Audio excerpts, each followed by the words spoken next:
Well, if we look at the quality of the papers presented in each year's Singularity Summit, I think that's actually the best argument that the singularity is near.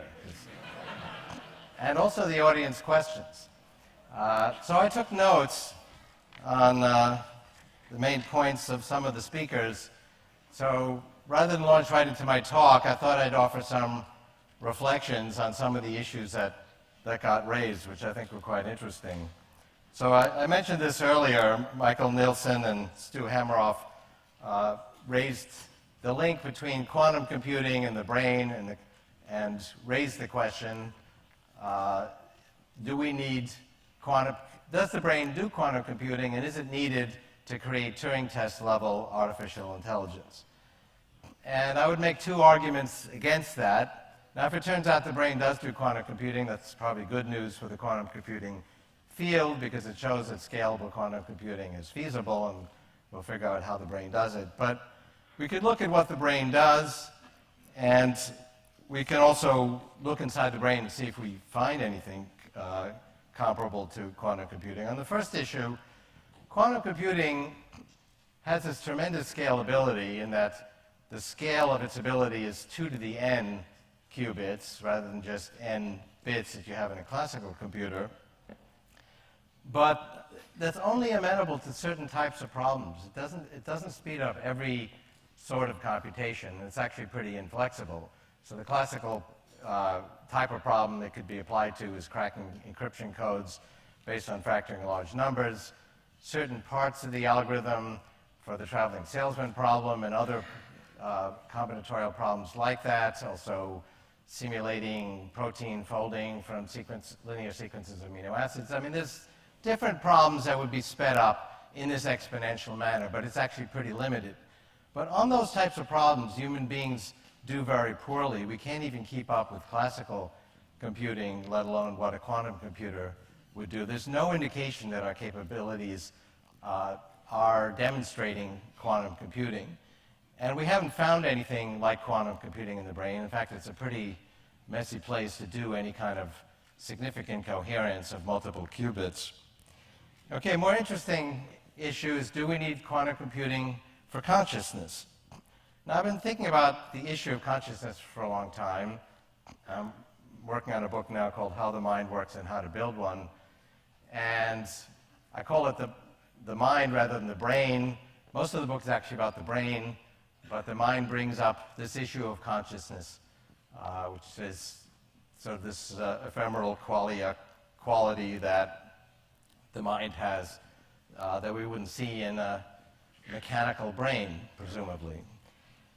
But I've actually been thinking about this going back to junior high school, so I've been thinking about this for 50 years. And occasionally there's a paper that purports to talk about the basis of consciousness and where it originates in the brain, and I get excited to read that I finally will find out something really compelling about where consciousness comes from in the brain. And it presents, starts out with, well, we think consciousness is due to fill in the blank, and I'll mention a few of those examples, and then there's extensive technical analysis of that phenomena, and at the end of the paper, it's just, well, where's the link to consciousness? How or why would this particular phenomena produce subjective experience from objective processes?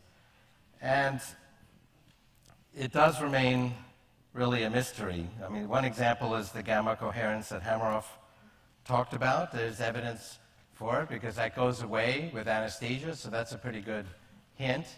But then again, a lot of things go away with anesthesia. A lot of we don't see much processing of the hierarchical phenomena of pattern recognition going on in the neocortex that we see with conscious activity and dreaming and so on. There actually is a little. So it does raise the question, maybe we are conscious during anesthesia. There's actually a mystery as to what I'm conscious of. I assume I'm conscious, even more than I assume that you're conscious, although I assume that also. But it's an assumption, a shared assumption. But I don't really even know what I'm conscious of. Did you see that bird flying by? Well, no, I didn't. Well, maybe I did. I don't remember it, but maybe when it was flying by, I saw it. I can't actually access what I was conscious of other than through my memory of events, but my memory is not perfect. Things can happen, you can be aware of them. Certainly, you know that's true from events that you were definitely conscious of a week ago, and now you've forgotten them. So the fact that we don't remember something doesn't mean we weren't conscious of it at the time. We don't have any memory of experiences after anesthesia, but that doesn't mean we weren't conscious. How would you even test that? All right, another one is the quantum computing and the tubules, which is Penrose's thesis. There's some argument for that, which is consciousness is mysterious, quantum mechanics is mysterious, so there must be some link between the two. My favorite actually is the theory of purposeful complexity, which I call order and singularity is near. Marcus Hutter talked about the Kolmogorov complexity, which is basically Shannon's measure of information in a system like the brain, but then you have to take out certain elements that don't really contribute to the order of complexity, so you get the Kolmogorov measure. But then you really want to take out randomness, because if you have a lot of random data, that would take a lot of Shannon information to represent it, but it's really not meaningful, so you get the Solomonoff measure, but even that's not quite adequate. In the book, I go one step beyond that to take out, quote, arbitrary information, like take the New York phone book. That has a lot of information. It's not compressible, except to a very limited extent. It's not random, but it's pretty arbitrary, and it's not really very intelligent. So I have a measure that really tries to represent the complexity of design of an entity. And I'll come back and talk more about the complexity of design of the brain, because we can measure that. So then you get a measure of this type of meaningful design information in an entity for, let's say, a human, for a monkey, for a dog, for a worm, for a single-cell creature, for the sun, for a rock. And the theory is everything is conscious. It's a very Buddhist principle, but at different levels. So we're more conscious than, let's say, a worm, because we have more design information that's meaningful. The sun has a certain amount of complexity. There's certainly enormous amount of information swirling around there with all the turbulence, but there's actually not that much design complexity. So the sun maybe is somewhere between a worm and a mouse in terms of its level of consciousness. I kind of like that one, but how can you tell? How can you tell if the sun is conscious? How can you tell if a worm is conscious? How can you tell if an avatar is conscious? You can ask it, and some of those entities, like an avatar in a computer game, will answer you, but you don't know whether to believe it or not, and a lot of entities can't answer us. There's a conceptual gap between objective measurement and logical deductions from those objective measurements. That's what we call science. And subjective experience, that's what we call consciousness. And we can't even imagine a consciousness detector. Well, we could imagine a consciousness detector. Some machine, we slide an entity in, and a green light goes on. Okay, this one's conscious. No, this one's not conscious. We can't imagine one that doesn't have some philosophical assumptions built into it.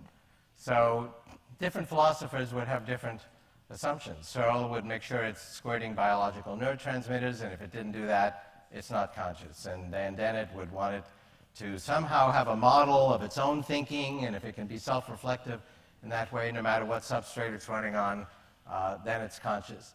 But there's really no objective way to measure subjective experience. So some scientists say, well, it's not scientific, which I believe is true, and therefore it's an illusion, it's not important, let's not waste time on it. I think we shouldn't be too fast to throw out the concept, because our whole moral system is based on it, our whole ethical and legal system. And if I hurt someone's consciousness, cause them pain and suffering, it's probably immoral and illegal. And if I destroy some property, it's okay if it's my property. It may not be okay if it's your property, but it's not because I'm causing pain and suffering to the property. It's because I'm causing pain and suffering to the owner of the property. Our moral system is based on that concept. So I'll come back to that. Stu Hameroff talked about possible measure of 10 to the 25th processes per second if we include the apparently cellular automata-like mechanisms that we find within the tubules.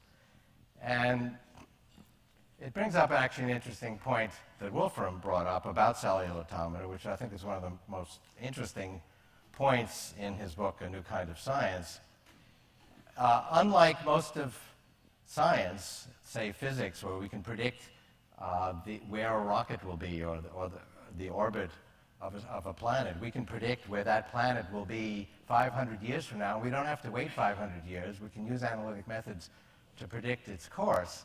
You can't do that with cellular automata. You can take the simplest cellular automata, where you've got these different cells, and their next state is based on some very simple transform of the cells next to it, and then ask, well, what will that cell, what will it be 1,000 steps from now? Will it be black or white? And there's no way to answer that without actually running it for 1,000 steps. Brings up an interesting question. What state will that be a Google steps from now? Google is actually a number 10 to the 100th, although the company changed the spelling of it. 10 to the 100th steps. It's very interesting. That answer to that question exists in some theoretical way. It is white or black. We can never find out what that is without actually running 10 to the 100th steps, which even if you had every particle in the universe processing a trillion instructions per second, you'd never figure it out. So it's completely unattainable. And if somehow magically you could do it, say, well, then say 10 to the Google steps. That answer exists too in the theoretical way, but you can never get to it. And another really interesting property of cellular automata is that they are completely deterministic. I mean, it's very simple mechanical rules, and its outcome is completely deterministic, but unpredictable. So it's actually a very profound random number generator. Wolfram bases its ideas of free will based on that our actions are determined, but they're not predictable, because you can't short-circuit that process. You actually have to run the process. We have to run our brains in order to figure out what they're going to do. So if, in fact, the cellular automata type mechanism in the tubules is really functioning, it is apparently basically a random number generator. We don't need those additional 10 to the 9th calculations for every one of the 10 to the 16th calculations. I don't agree with the derivation. Its derivation of 10 to the 16th calculations per second was we have 10 to the 11th neurons. Each one computes this 10 to the 3 connections per neuron, 10 to the 2 operations per second per connection per neuron. You get 10 to the 16th operations per second. That's not the most important derivation. Both Moravec and I have looked at existing simulations that test positively for human equivalence for some particular function, like auditory discrimination or some sort of visual processing, and the amount of computation that's required to do that at human levels, and the amount of brain matter that produces that functional equivalence, and then extrapolate that over the whole brain. You get a rough measure, but interestingly, looking at all the different simulations, and there are dozens of them that have done this with functionally equivalent simulations, you come out with the same answer, somewhere between 10 to the 15th and 10 to the 16th calculations per second, not to simulate the brain, but to produce functionally equivalent results. So I use 10 to the 16th to be more conservative. Moravec, who's more optimistic than I am, which is a small set of people, uses 10 to the 15th. If I'm wrong, and Hameroff's 10 to the 25th calculations per second is correct, so that's an additional 9 orders of decimal magnitude. We get 3 decimal orders of magnitude per decade in improvement based on the law of accelerating returns, and that's what we have been experiencing for 110 years now, and I'll show you those graphs. So that's additional 30 years. Actually, if you take the second level of exponential growth, In the rate of exponential growth, it's 25 years. So it's not a profound difference, but I don't think there's any basis to think we need that much computation. So Greg Benford, when he was talking to Steve Wolfram, talked about the complexity of the brain and pointed up here and said, this is the most complex entity in the universe. It's arguably the most intelligent, but what is its complexity? If you take the amount of Shannon information in it, it's a lot, although it's actually tractable. But the design of the brain is in the genome. And in fact, Greg talked about the complexity of the brain / genome, and I think that's an accurate insight. The genome is a data file. It has information in it, and it is a design of the brain and the body. Okay, so there's 3 billion base pairs, that's 6 billion bits, it's 800 million bytes, but it's replete with redundancies. One sequence ALU is repeated 300,000 times. If you have redundancy, you can apply lossless compression. I do an analysis in Singularity Near of that lossless compression, come out with about 50 million bytes, down from 800. So it's a modest reduction based on lossless compression. That's the design of the body and the brain. It appears about half of that is the design of the brain, so 25 million bytes, which is not simple, but it's a level of complexity that we can manage. And if you wonder, how does that 25 million bytes of design information translate into a brain that has 1 billion times more data in it? Well, it is a recursive probabilistic fractal. There's only a few genes, for example, that describe the wiring of the cerebellum. It basically says these 4 different neuron types are arranged in a module like this. Now repeat 10 billion times and add some random variation with each repetition within the following constraints and the number of constraints. And we've actually reverse engineered that. And that description comprises tens of thousands of bytes, but the actual amount of data in the cerebellum is trillions of bytes. It's a recursive fractal. In my presentation, if I get to it, I'll show you a picture of the Mandelbrot set, which is very complicated looking. In fact, it's an example of complexity. It's on the cover of a book, the title of which is Complexity. And it does represent a vast amount of information, depending on the scale that you image it with. The design of the Mandelbrot set is 6 letters long.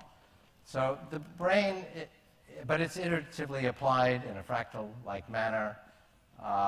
And the brain is also a fractal, but it's a recursive probabilistic fractal. There's a certain amount of random variation. And then it's a very clever design that interacts with this environment and gets filled up with meaningful information. So Wolfram referred to the organizing principle for intelligence, which is what we're after. And I agree, I think that hits the nail on the head. Sharmas talked about that simulations of the brain are not scalable, and that's not a good approach to AI. I don't think anyone seriously thinks that we're going to just simulate a brain in, say, the blue brain fashion, and then that's going to be AI. We're not going to understand how it works, but if we copy the brain accurately, we'll get a brain. The real point and goal of brain reverse engineering is to understand these basic principles on which intelligence is based. And then we can bring in the engineering discipline to focus and leverage those powers. I mean, that's what engineering does. We took Bernoulli's principle, which is the subtle scientific principle that there's slightly less air pressure over a moving curved surface than over a flat surface, and we amplified its powers. There's still arguments about how that works. There was a recent paper saying our understanding of Bernoulli's principle is wrong, but engineering took that principle and created the whole world of aviation. And that's what we're going to do with thinking machines. We already have certain principles, some of which are now increasingly coming from brain reverse engineering. I had this long-standing argument with Tommaso Poggio, who heads up the McGovern Brain Center. He used to be in charge of machine vision systems, and I was talking about how we learned a lot from reverse engineering the auditory cortex, and the early transformations in the auditory cortex boosted our speech recognition results. And he said, well, we're not seeing that in machine vision. This was about 5 or 6 years ago. But then at the 2006 AI 50 conference, which was the celebration at Dartmouth of the 50th anniversary of the 1956 Dartmouth conference that gave artificial intelligence its name, he said, Ray, you were right. We now have these working models and simulations of the visual cortex, and we applied that to machine vision. It was actually very counterintuitive, but the systems are working much better now.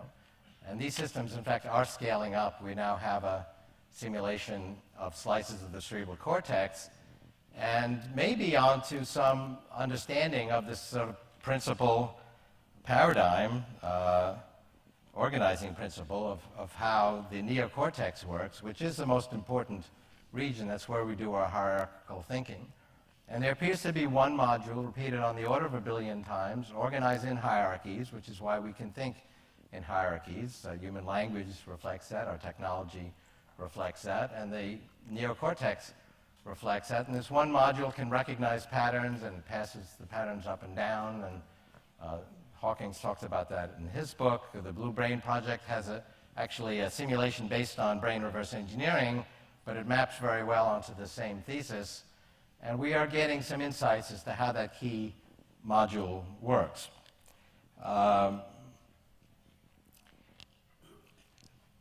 So Sharmas concludes that our goal is to integrate with this technology. He has a suggestion of a leak-proof simulation. I don't think that's how we'll approach it.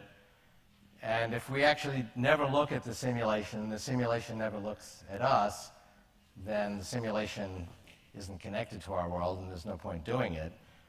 If we actually want to learn from it, we have to look at it. And once we look at it, we're going to be infected by it. And so I don't think this leak-proof simulation is going to work.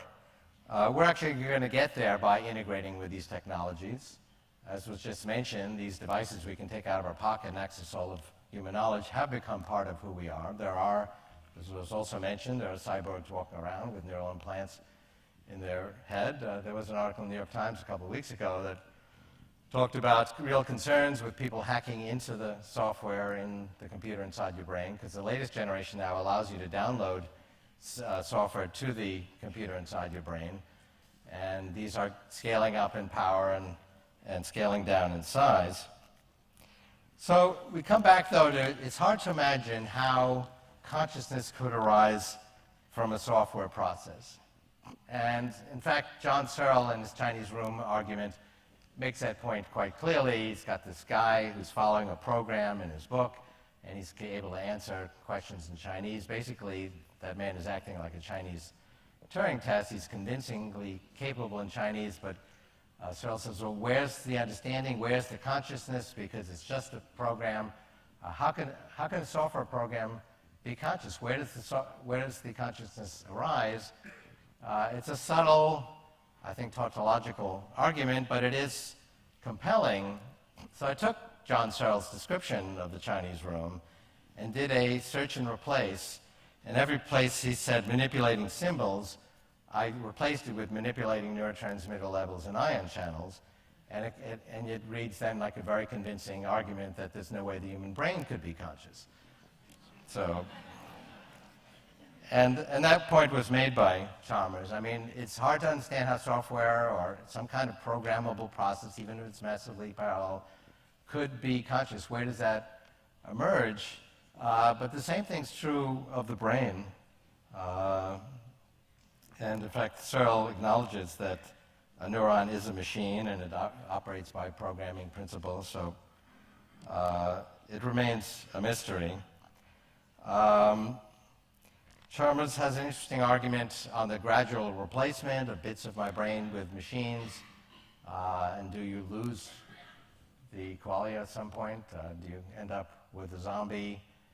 Again, you get to these really irreducible questions that it's impossible to answer that question. I do philosophically accept the conclusion that our identity is based on a continuity of consciousness. And this idea of gradually replacing my brain with something else actually happens anyway, because I'm not the same stuff I was 6 months ago. All the cells die and are replaced. Now, the neurons actually persist, but the components of the neurons, like the tubules and the filaments and other ion channels, those actually die, depending on what you're talking about, in days or weeks, and then get rebuilt. So we are like the pattern that water makes in a stream. The pattern stays there for years, but the water changes very quickly. And if there's a continuity pattern, I would accept the continuity of identity. But this Sharmas hard problem is really an impossible problem, in my view, from a scientific principle, because of this conceptual gap between objective reality and subjective experience, which is very much a first-person experience, which only concludes that there's still a role for philosophy, and he does refer to himself as a philosopher, and I think that is the province of philosophy. Now, some scientists say, oh, it's not a scientific question, let's just dismiss it, but as I pointed out, I think that would be a mistake, because we'd have to throw out our whole moral system. So we do have a shared assumption that human beings are conscious, at least the ones that are acting conscious, but it gets very quickly gets very mysterious. People that are apparently in a vegetative state, now that we can actually look inside their brain with increasingly sophisticated brain scanners, there's apparently quite a bit of activity going on, and we're actually finding ways of communicating with them. There was one woman in a vegetative state who they actually managed to communicate with her using a very subtle form of movement she had, and then she was able to very slowly spell out a word with this computerized device and spell out anti-disestablishmentarianism. So it's probably a safe bet that she's conscious. Okay, so those are my reflections. Well,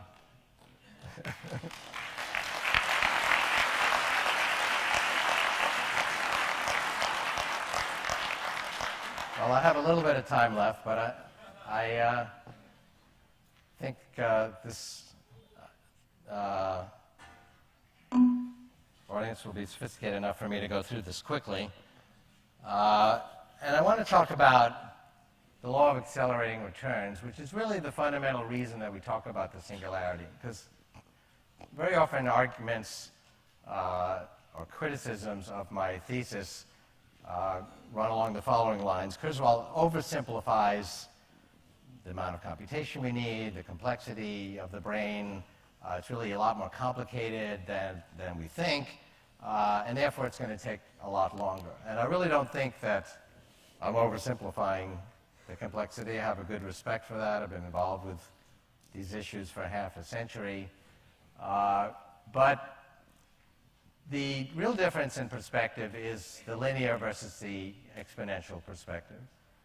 And I began to study technology trends 30 years ago because I realized timing was critical to being successful as an inventor. And most inventors fail because they get the timing wrong, not because they can't get their gadgets to work. And I started being an engineer. I gathered a lot of data, tried to see, is there some way that we can predict where technology will be so you can meet that moving train? And I made a really surprising discovery, which I wasn't looking for, which is if you can measure the underlying information properties. Now, the MIPS per dollar, computational power per dollar, price performance, is a classical one, but it applies to 100 other types of fundamental measures: the number of bits moving around on the internet, the cost of sequencing a base pair of DNA, the number of base pairs of DNA we're collecting, the number of bits of brain data we're getting, the scale and precision of human brain simulations, nodes on the internet. There are many other measures like that. They follow amazingly predictable exponential trajectories. And it really belies the common wisdom that you can't predict the future. Now, I don't think you can predict many aspects of the future, because what we do with these technologies is unpredictable, and there is a promise versus peril issue with technology being a double-edged sword. How we apply these is not predictable. Which project or company will succeed is not predictable. But if you ask me how many MIPS we'll get per dollar in 2012, or the cost of sequencing a base pair of DNA in 2014, or the spatial resolution of brain scanning, non-invasive, in 2016, I can give you a figure. I'll be pretty confident of it, because these types of fundamental predictions of the underlying power of these technologies have been tracking for 30 years. I've been making forward-looking predictions on those types of measures that have tracked very accurately, and in some cases these go back over a century, through thick and thin, through war and peace, through boom times and recessions, through the Great Depression. It's continuing right now through this particular economic downturn. It's really pretty amazing. I have a whole thesis as to why this is the case and a mathematical derivation, but none of that would be of interest if the empirical case wasn't so strong. So, I mean, I have updated graphs.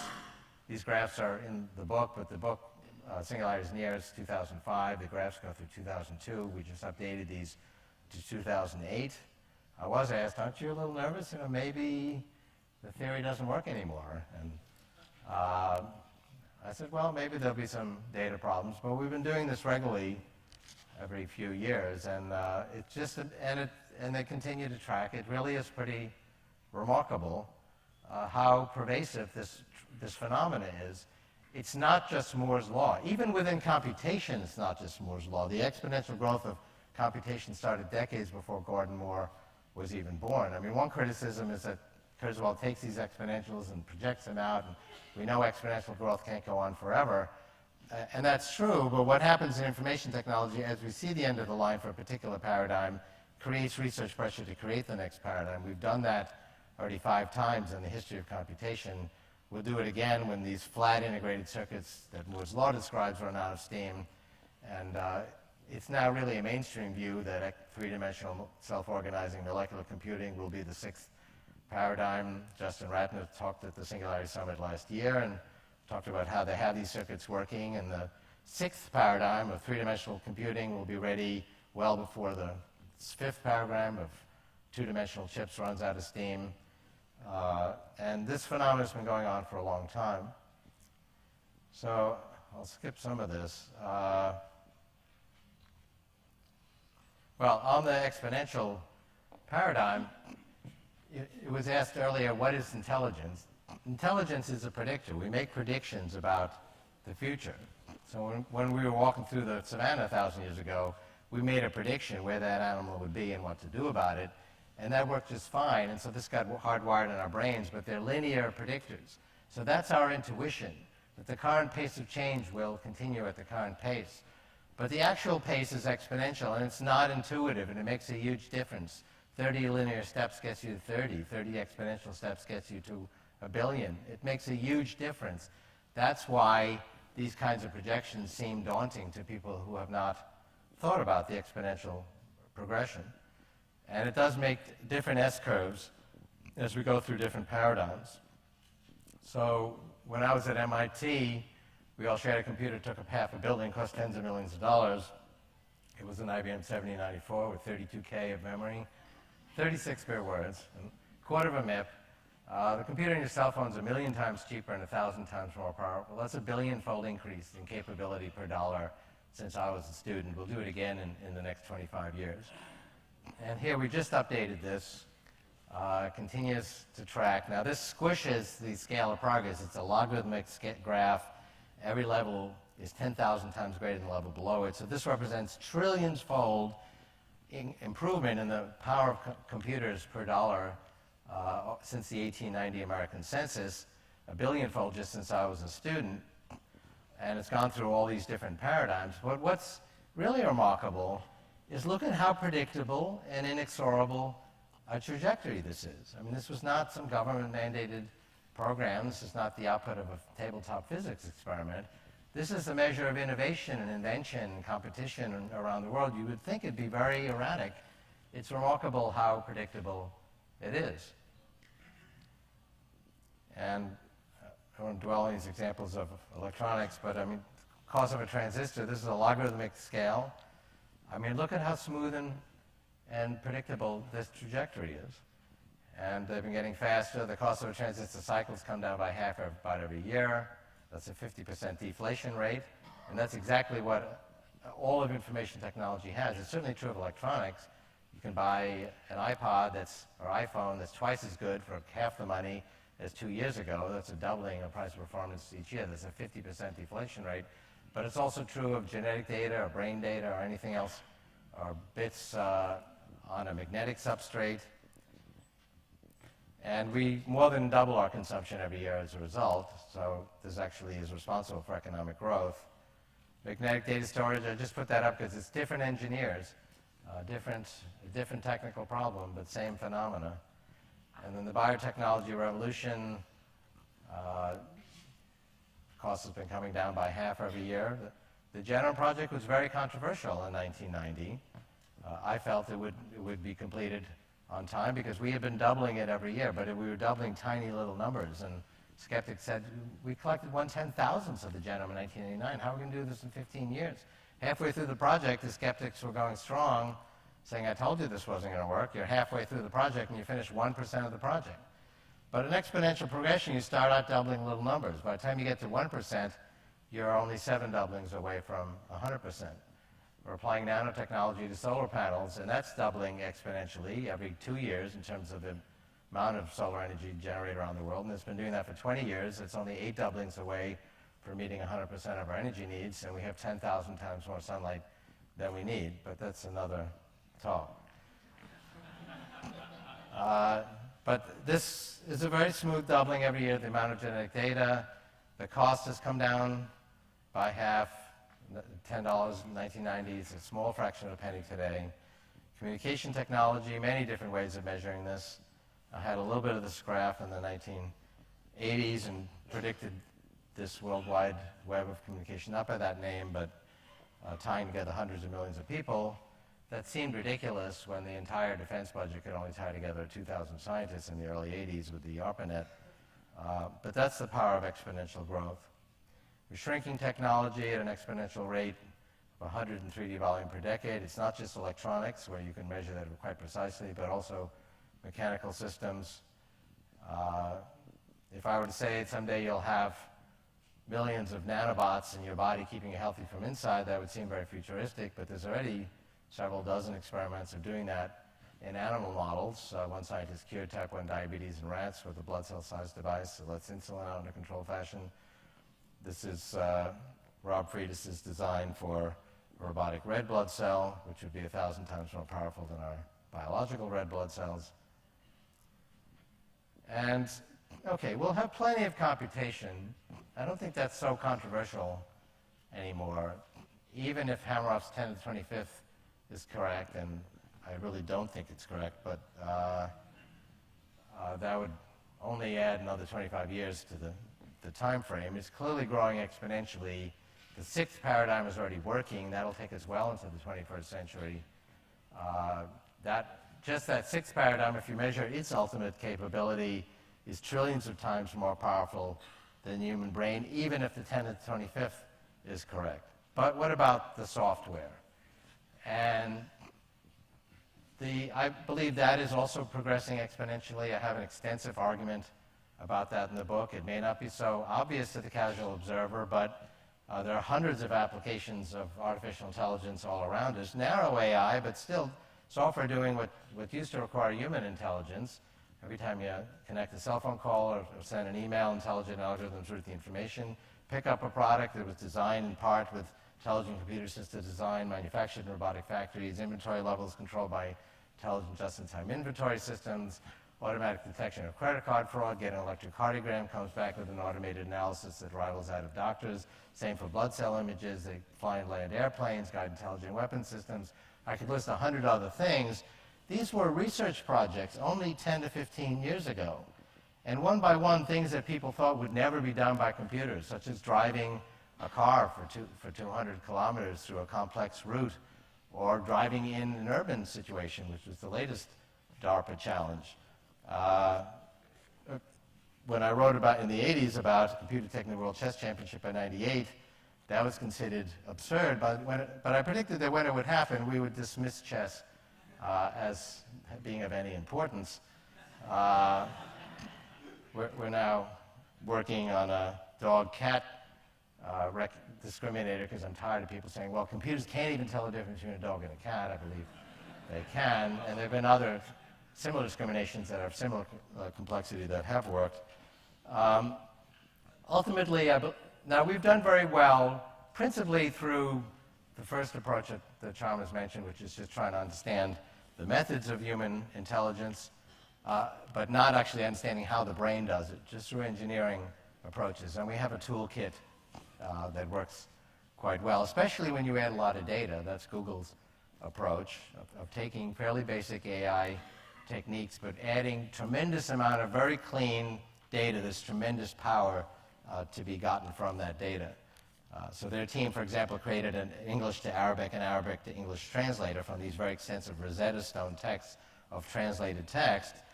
Nobody in the team spoke a word of Arabic, and yet the system they created, or that the computer actually created a system by organizing itself based on all this data, rivaled that of human translators, and it won the DARPA challenge for that.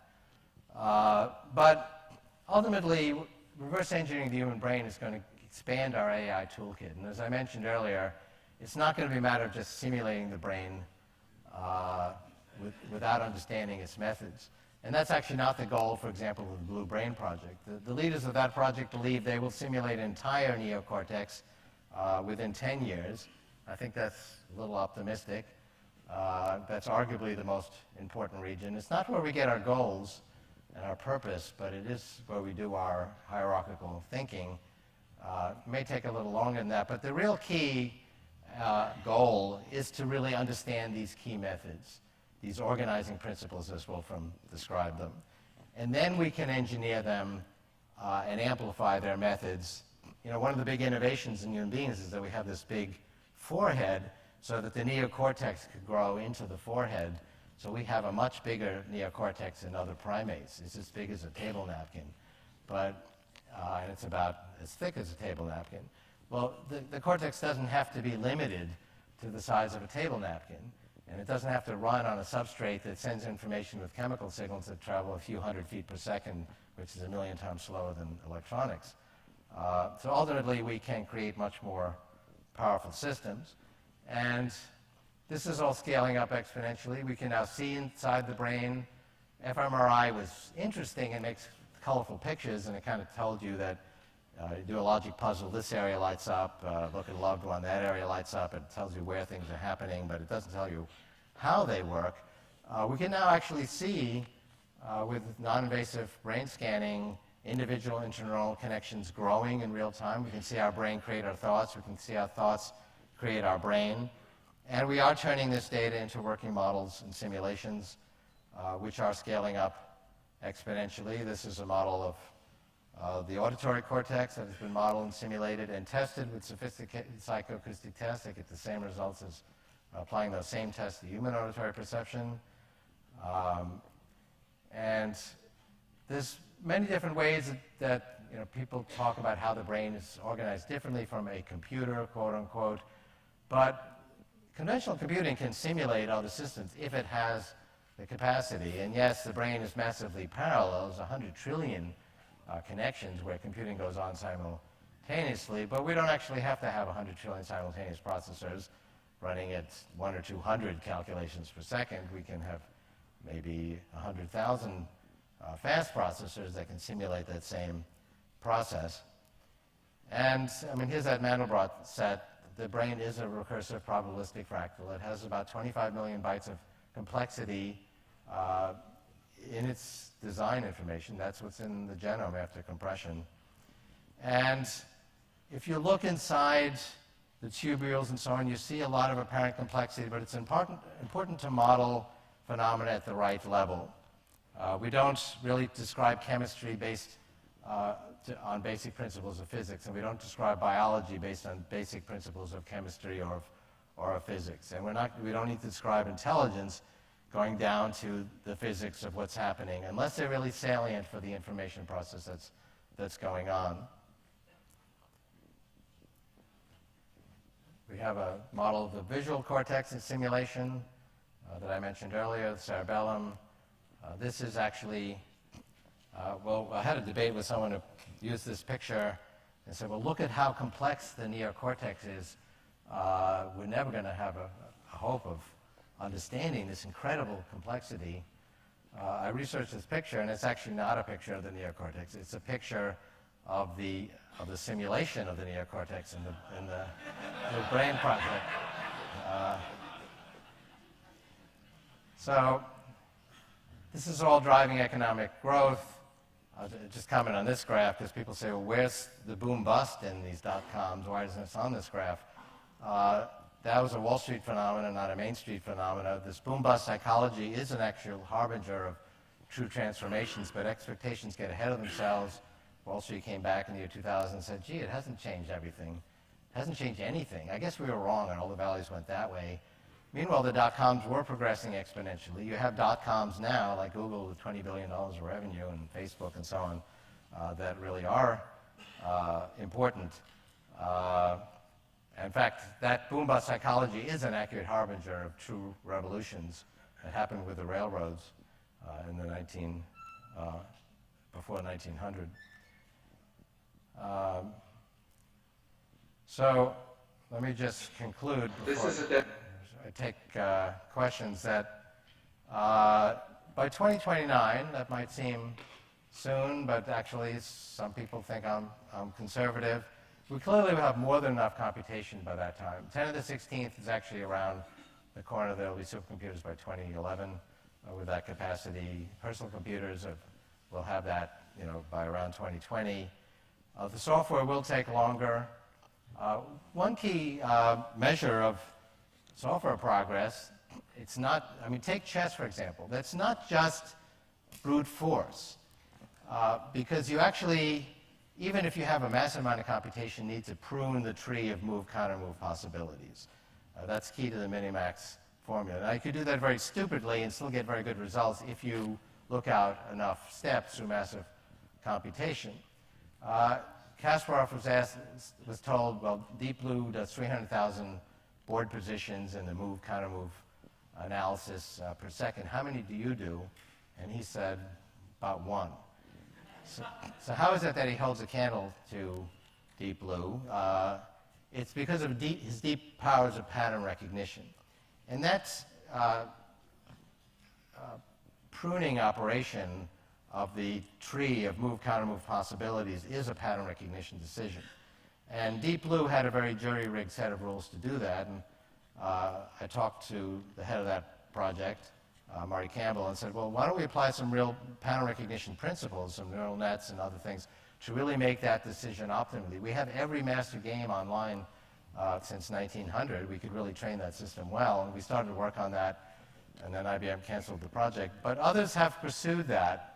So recently, Deep Fritz matched Deep Blue in chess rating, but actually ran on a personal computer with 1% as much computation as Deep Blue.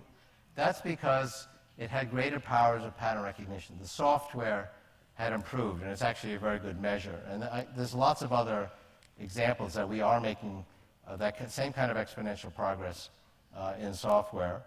And we're making very rapid progress, even since I wrote Singularity's Near, which came out in 2005, in terms of simulating and understanding brain regions. That's scaling up very rapidly. It's increasingly looking conservative to say that we will have models and simulations of all these brain regions within 20 years. So that is the reasoning behind the singularity, why it's so near at hand when the results look daunting. But people always come back and say, but computers can't even do this. That list is getting shorter and shorter, but there's still some important things on that list, but we're not at 2029 yet. And it's important to understand the implications of this. Now, tomorrow, I'll talk about arguments against this point of view and what I think are some counter-arguments to those arguments. A lot of criticisms that appear ignore all this literature, not just mine, but of the other speakers and what a lot of other people have written, and provide de novo arguments that are basically what I call the argument from incredulity, which is, look at these conclusions, they're ridiculous, QED, they're wrong. And it is, these are fairly remarkable conclusions that one comes to, so they need remarkable evidence. I think that's what all the speakers today have tried to look at. So I'll examine some of these critical areas of thought tomorrow. Thank you.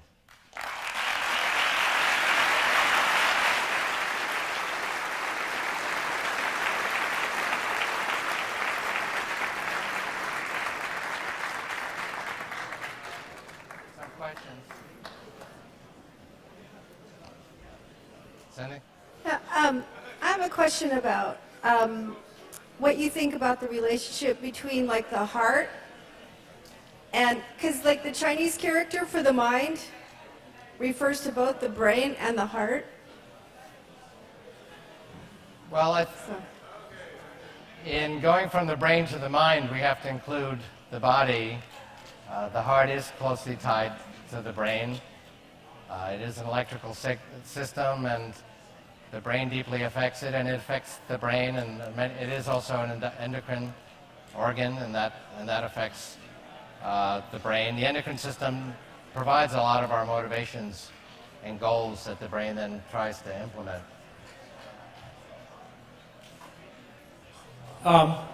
Thank you very much for all the great work you've been doing on these issues. This afternoon especially, you were focusing on questions about achieving AI, or alternative general intelligence. But what about the question of friendly AI? I'm wondering if you have ways of defining and trying to measure and predict the development of ethical features of systems, of ethical techniques of socializing them, and if you adopt the kind of approach that Ben Goertzel was talking about. And do you think that we can make any projections towards the future in terms of how soon we would be able to develop friendly AI, and whether or not that will be before AI is developed? Well, I mean, AI is a tool. We're going to use it. We're getting increasingly closer to artificial intelligence.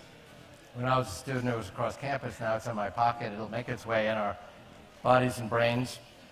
It extends, so it's not going to be off in a simulation somewhere, and we'll try to make that friendly so when we let it out, it won't kill all of us.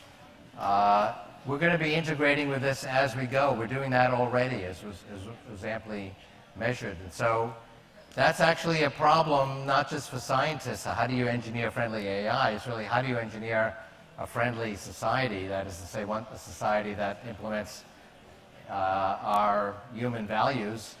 We argue about what those are and how to do that, and that's an area of concern for everyone, and that we stay on that path as we amplify our powers through all of our technological tools, biotechnology, nanotechnology, and artificial intelligence.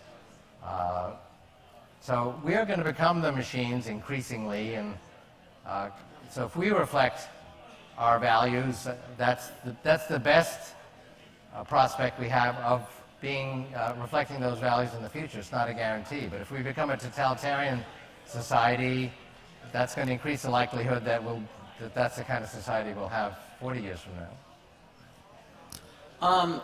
Based on your investigations of molecular nanotechnology, what would you estimate is the most prolific and the fastest developmental pathway to get from where we are now to, full-scale molecular manufacturing systems?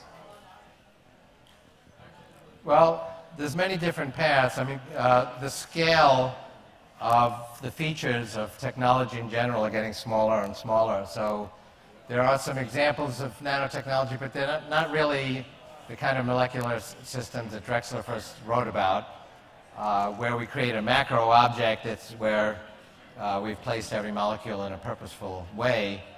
But if you look at the trends, we're getting in that direction. There are already three-dimensional printers. You can take an information file and inexpensive materials and create a three-dimensional object. The feature sizes are not at the nanoscale yet. They're really at the micro scale. But they're getting smaller and smaller. If you look at that trend, it'll be down to the nanoscale within 20 years. So that's one pathway to get there. And then there's this basic research about all of the elements of Drexler's vision have been shown to be feasible in terms of, there were criticism that you can't pick up an atom, and a device that would try to grip a molecule would get embedded with the molecule itself. But there have been tip chemistry showing that is feasible. So all of these different elements have been increasingly shown to be feasible. That's another avenue of research, but I think the three-dimensional printing field, if you look at that, is moving towards more and more complex systems involving more and more types of materials assembled from information files and inexpensive materials at a finer and finer scale. How long do you think before we're going to have an actual working nanotech medical device? 10 years from now, 15? Well, I think right now is a we're at the early stages of a golden era of biotechnology, which is really treating biology as a set of information processes, which is fundamentally it is. Health and medicine has not been an information technology. Up until just recently, it was hit or miss. We just find things. And we're now actually understanding how the information processes work, how to reprogram them. We can change our genes, turn them off with RNA interference, add new ones with new forms of gene therapy. That's the era we're in now. That's quite a significant revolution. That will have its sort of mature phase in about 10, 15 years from now. Nanotechnology is really further off. I think these types of scenarios are putting intelligent devices inside our body that are blood cell size, which is multiple micrometers, microns, but where the features are nanoscale. That's about 20 years away. So maybe one more question? I was wondering if you'd ever charted, it seems to me the fly in the ointment in all this is human motivation, and has that progressed along the same line? I mean, intelligence has gone up over, you know, the eons and is going up exponentially, but have our motivations really changed much in all the time that... Well, I do think that there's value in decentralized communication, like the internet, which fosters more of the wisdom of crowds than the wisdom of lynch mobs. And we can see that. It may not seem like things are getting better, but that's because we see all the problems now on our computer screen. There's a battle in Fallujah, it's right there. It's good that we see it, it disturbs us, but it leads us to take action to do something about it. In World War II, there'd be a battle where 30,000 people would die one evening and nobody heard about it. Maybe you saw it on a grainy newsreel in the movie theater 3 weeks later. I wrote in the early 80s that the Soviet Union would be swept away by the democratizing effects of decentralized electronic communication. I think that's what happened.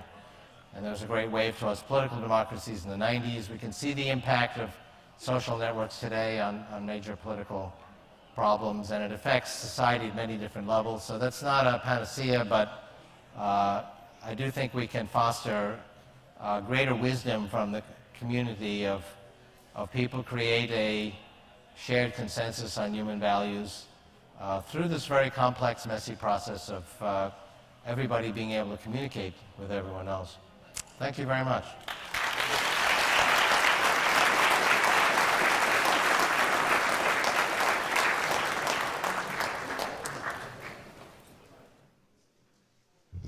All right, guys, so concludes our events for the day. The Singularity is now one full day closer. Come on, let's get a round of applause. We will see you all in the morning at 8 o'clock, bright and early, right? All right, have a good night, guys.